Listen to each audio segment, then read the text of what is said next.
ఎవరైతే పిల్లలు ఎంబీబీఎస్ చదవాలి అన్న ఆశతోటి ఉంటారో, వాళ్ళు డాక్టర్ అవ్వాలన్న కళని నిజం చేసుకోవాలి అనుకుంటారో, మీరు మోసపోకుండా ఉండాలి అనుకుంటే కనుక మీరు వెళ్ళాలనుకుంటున్న కంట్రీ బడ్జెట్ ఏంటి, ఆ కంట్రీలో కాస్ట్ ఆఫ్ లివింగ్ ఎంత ఉంది, అండ్ నెక్స్ట్ వచ్చేసరికి ఆ కంట్రీ మెడికల్ పాలసీస్ ఏంటి, అది ఎన్ఎంసీ రిక్వైర్మెంట్స్ లేకపోతే ఎన్ఎంసీ గైడ్లైన్స్కి మ్యాచ్ అవుతున్నాయా లేదా, మ్యాచ్ అవుతుంటే అవి విత్ కాంప్లికేషన్స్ ఉన్నాయా లేకపోతే స్మూత్ ప్రాసెస్లో ఉందా అనేది చెక్ చేసుకోండి.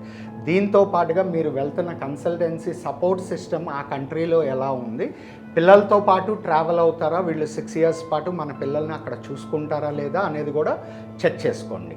అండ్ వీటన్నిటితో పాటుగా మీరు ముఖ్యంగా చూసుకోవాల్సింది వెళ్తున్న కాలేజీకి ఇన్ఫ్రాస్ట్రక్చర్ ఎలా ఉంది, ఎన్ని ఇయర్స్ ఆఫ్ క్రెడిబిలిటీ ఉంది, ఇవన్నీ చెక్ చేసుకున్న తర్వాత మాత్రమే కాలేజ్ని ఐడెంటిఫై చేసుకోండి, కంట్రీని ఐడెంటిఫై చేసుకోండి, కన్సల్టెన్సీని ఐడెంటిఫై చేసుకోండి.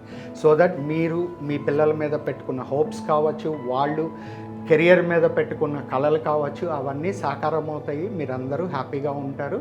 అండ్ వాళ్ళు డాక్టర్ అవ్వాలనుకున్న వాళ్ళ డ్రీమ్స్ కూడా నెరవేరుతాయి.